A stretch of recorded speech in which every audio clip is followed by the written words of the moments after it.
SEO is a long-term practice. Yeah. Yeah. You have to consistently put in work and prove to Google that you are like a long-term. It's like a credit score, sort Yeah. of. So, if you have a good history of paying off your credit cards, paying off your debts, you'll be rewarded with a good credit score, right? But it takes a long time to build that up from, let's say, like a 500 to like a 750. It's the same way with SEO. Yeah. You have to consistently be optimizing, consistently be putting out genuine, authentic content. Right. Yeah, it's exactly. It's ongoing. Welcome to the Neon Buzz, where we offer marketing advice for oral, aesthetic, and other elective healthcare professionals. Sit back and relax while we share our digital marketing secrets to help you grow your practice. Welcome to the Neon Buzz, where we discuss all things digital marketing for your local business. Today, we're talking about search engine optimization, what it is, how to use it, and common misconceptions that you might be getting wrong when you are implementing your own SEO strategy. So to join us today, we have one of our SEO experts. Welcome to the stage, Brooks. How are you doing today? I'm doing well. How are you, Emily? I'm doing pretty good. To kick us off, why don't you share a little bit about what you do, what your role is, and how you got there? Well, how I got there, I worked as an account manager for Neon Canvas for a short while.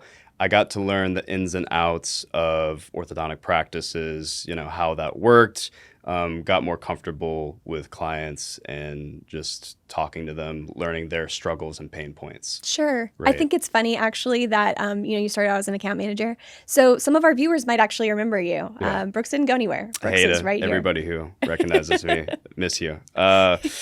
So from that, I got a chance to join the SEO team. I wanted to do something a little bit more technical, sort of head down, away from the spotlight, so to speak. But my day-to-day is I, run through a certain amount of clients and I go to their websites and perform my daily optimizations, make sure everything is running as well as it could be. Their site looks good, their site is running well, and implementing all the strategies that we'll talk about here shortly. Sure. And what did it take for you to become an SEO strategist? I mean, I think for those of us who aren't in the business, we, what are the credentials that go along with it? Right. So one big help for me was to have a one-on-one sort of training experience. Without that, I don't think I could have gotten to the place I was right at this point. So it always helps to have a mentor of some sort. Absolutely. Right.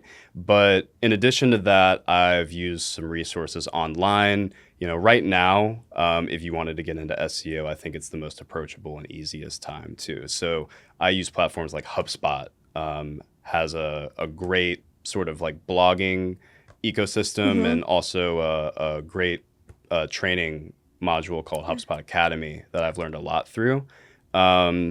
SEMrush is a great website that has also its sort of own coursework and schooling and different blogs that talk about SEO. Love so SEMrush. Along the way, I've had to rely on people, but also do some, research on my own to figure out different strategies and, sort of catch up with the industry trends and keep up with the Google algorithm. Yeah, I mean, I think that's the beauty of an agency in general, is Definitely. that we all get to learn from each other. We're all working together, and so Right. there's so much talent to kind of pick up. Definitely. Yeah, I think it's funny to kind of riff off that. I always consider SEO like the STEM of marketing. It's more like the math and the science oriented because it's so detail focused, right? So to kind of move into that conversation, let's just give our audience a little bit of a layperson's understanding of really what is search engine optimization. So on a basic level, search engine optimization is the process of improving your website's visibility on search engines like Google and Bing.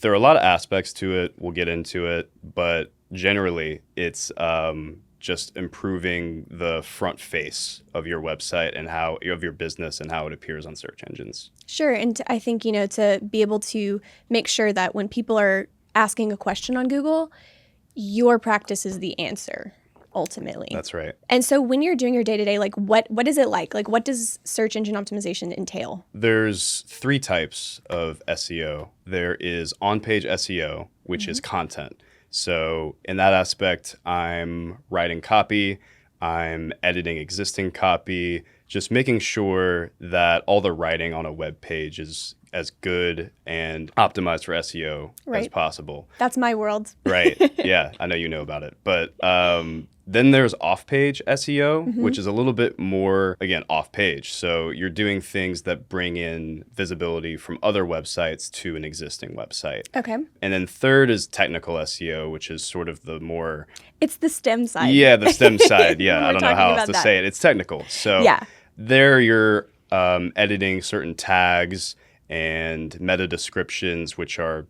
We can get into that a little bit later. Yeah. But yeah, it's more of the behind the scenes role stuff. Sure. Yeah. Yeah, so let's discuss a little bit of the strategies that you might use for each of these and what's kind of more of a general bird's eye view of an SEO strategy. Sure. So on a basic level, you are researching what the search terms are like in your area. So search terms or keywords essentially are phrases or words that people are typing into Google.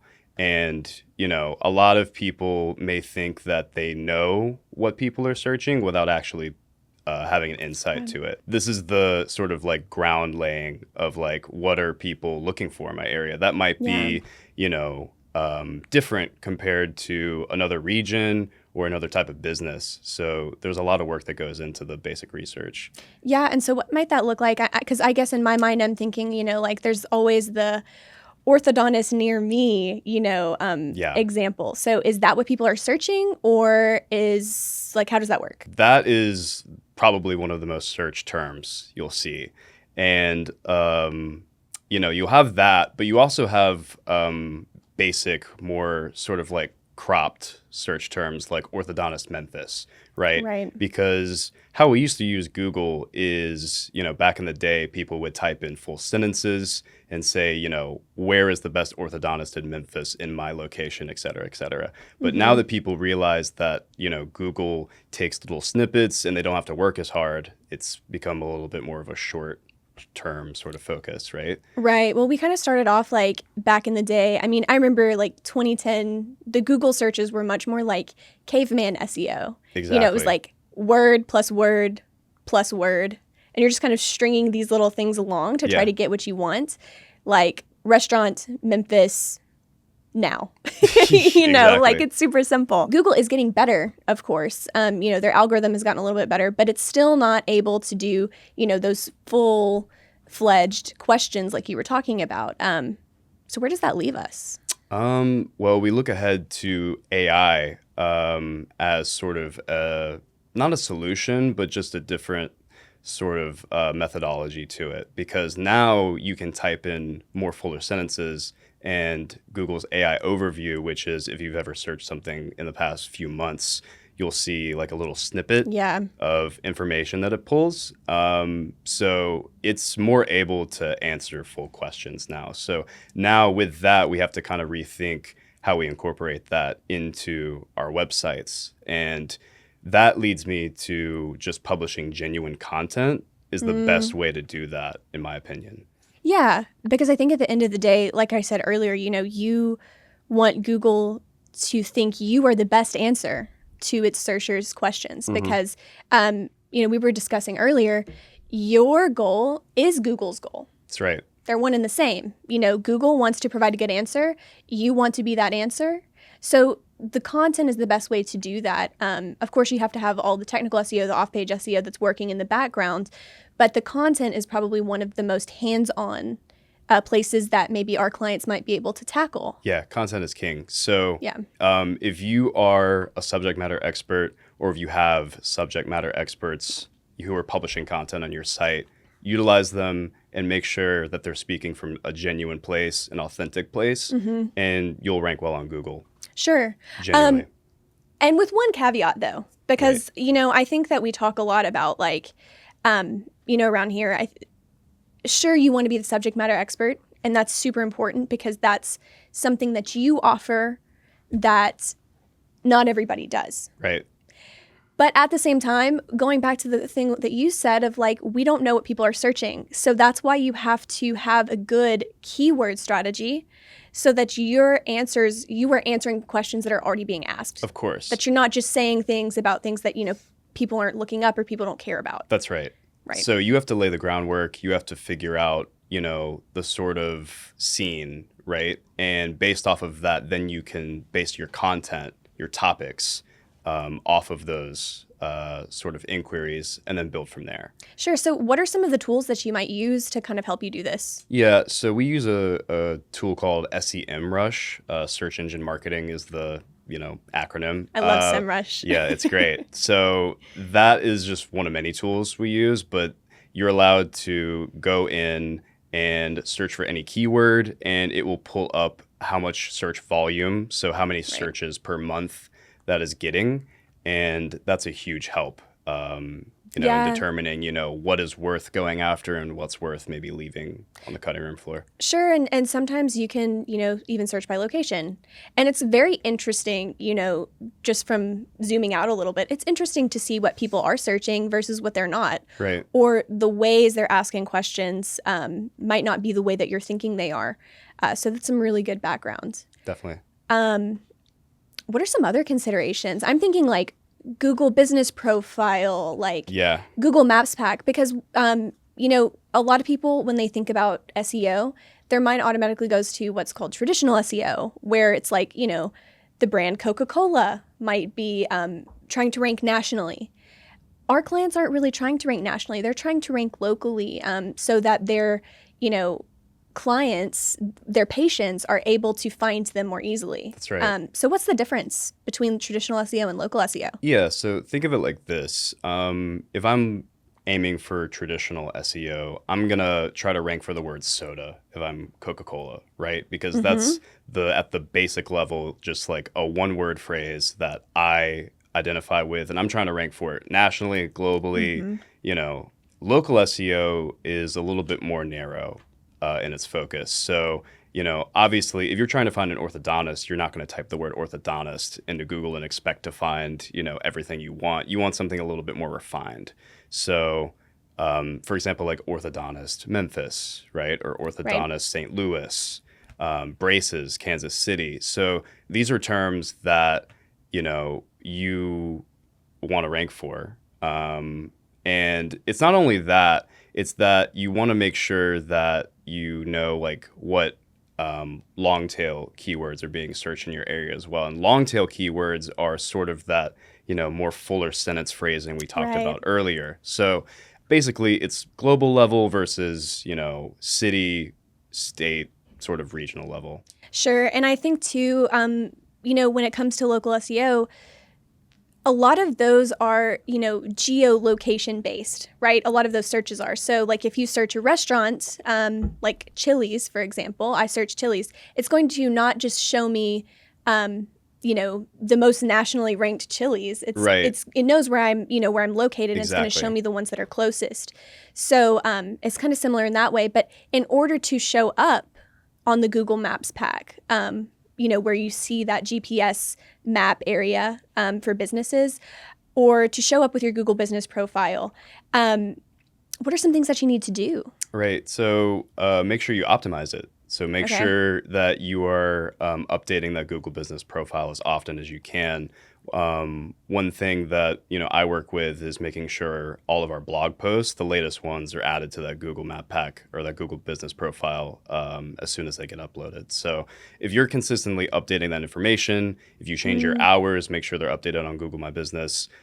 Constant updating makes Google recognize that as like you're a live business, right? Yeah. You're kind of like moving the mouse on the computer when exactly it goes dark. To make sure you're still awake. Yeah. So update your Google My Business. Make sure you're pushing for reviews on there as well. You don't want to go to a profile that has like 2-year-old reviews. Right. That feels like they're a little stagnant. So.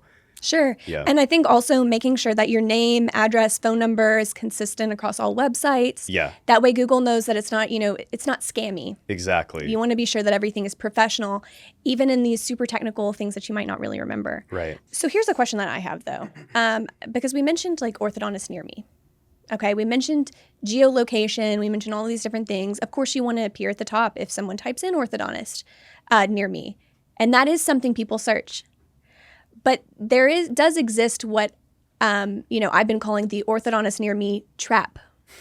Can you speak to that a little bit? Sure. So some people think that if you pack some web pages with certain keywords, right? So let's say you're trying to rank for orthodontist near me, right? So you go in and write that keyword, that phrase on a web page like 7, 8 times. And even in places where it might not seem very natural, right? That's not exactly what you want to do, right? Because, well, first starting off, orthodontist near me is more something that we can target with ads, because it's just, that's really like our strategy. Right. It's more so unnatural to try to put orthodontist near me in a web page. If you go on a web page and see that, if you're trying to look for braces or Invisalign, there's not a lot of instances where that's going to appear like a natural organic sentence. Well, it also looks scammy. It looks scammy. It's another thing. And if it looks scammy to your readers, it's going to look scammy to Google, and they're not going to show that content as much. And I think it's also a fundamental misunderstanding of how SEO actually works. Because again, if you're trying to rank for orthodontist near me, it's not about you putting that keyword everywhere. It's about you being able to have the good content, to keep your name, address, phone number consistent, to do those updates to your Google business profile like we were talking about. Of course. It's all of those things that push you there. In that case, specifically, it's not the keywords. Right. Yeah. So we've jumped in. We've talked about a lot of things. And we're creeping into the misconceptions territory. Would you mind to share some other common misconceptions about SEO for local practices? Definitely. One misconception I see a lot is that people feel like they can improve their rankings in a matter of weeks, even a month, sometimes days. They think that one action on their website will result in an uptick in rankings in just a few days. So SEO is a long-term practice. Yeah. Yeah. You have to consistently put in work and prove to Google that you are like a long-term. It's like a credit score, sort of. So, if you have a good history of paying off your credit cards, paying off your debts, you'll be rewarded with a good credit score, right? But it takes a long time to build that up from, let's say, like a 500 to like a 750. It's the same way with SEO. Yeah, you have to consistently be optimizing, consistently be putting out genuine, authentic content. Right. Yeah, it's exactly. It's ongoing. And I think that part of that, too, is that, Google is also an ongoing, changing universe.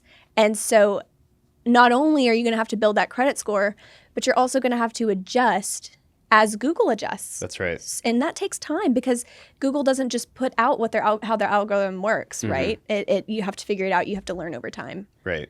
So in the entire process, as you work, you're sort of refining your process as you go along, right? So you'll put in work, see the results from that, and then sort of change up your strategies a little bit.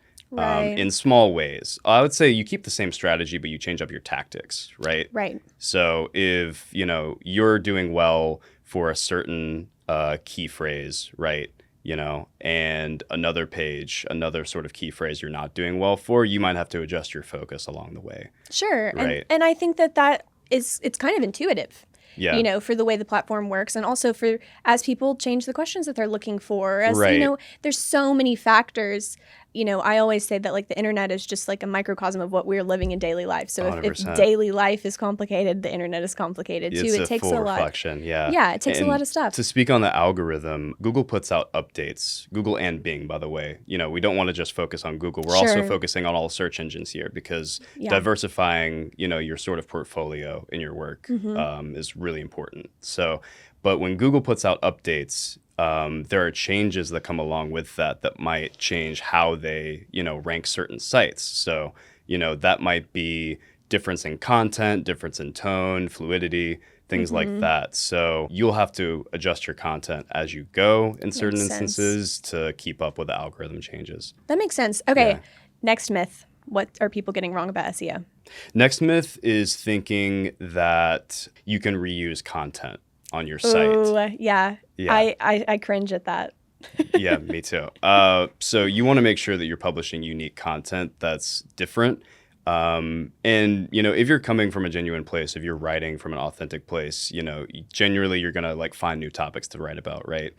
So you're not going to take one blog and publish it a few times and try to rank for the keyword that it's titled and think that you're gonna shoot up in rankings. It's not. It doesn't work that way. No, and those when you repeat like that, they even begin to compete against each other. Exactly. And it drags both of those blogs down. Yeah. Duplicate content is a no-no. Yeah. For Google. And I think uniqueness, again, as the inverse of that, uniqueness is what you're going for. I think there's a subtle nuance there. You can reuse types of content, the ideas. Right. Of course, sometimes they might show up in a couple different places, but it's never going to be the same blog copied and pasted. And you want it to always show up as something completely new to the reader. Exactly. Yeah. Okay. Next. Forgetting about mobile. Oh, yeah. Yeah. Big one. Right. 60% of all searches are actually done through smartphones. So if you're not optimizing for mobile, then you're not really optimizing for search engines at all, in my opinion. Yeah. Yeah. I agree. I mean, and how many times, we just ask the audience this, how many times have you been on your phone searching something, you click a website, it doesn't work, you immediately leave? Countless. Yeah. Yeah, countless. Yeah, so you're not going to stay around. What's it look like when a website isn't mobile optimized? What is the experience for the user, and how can you change that?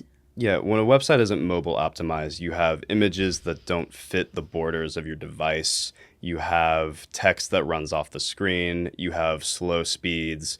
All of these things Google is going to penalize because at a level, Google is reading your website like a human does. And if a human is going to bounce off of it, after 5 seconds saying I can't achieve what I want to do on here, then Google is going to do the same thing, and it's going to fall to the bottom of the rankings. Okay, and so then what does mobile optimization, in general, bird's eye view, what does that look like? We're lucky enough that we work within, a design platform that allows us to have an all devices sort of focus. So when we design our websites, we make sure that it scales from desktop, tablet, phones, you name it. Right.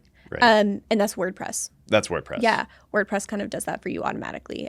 Right. And so you have to be sure that you're looking out for those platforms that do that when you're building your website. There's also a content focus, especially on home pages where, on a smaller screen, you're not going to be wanting to read as much text or copy. So, you have to keep that in mind. So keep things brief and easily readable. Yeah, exactly. Yeah.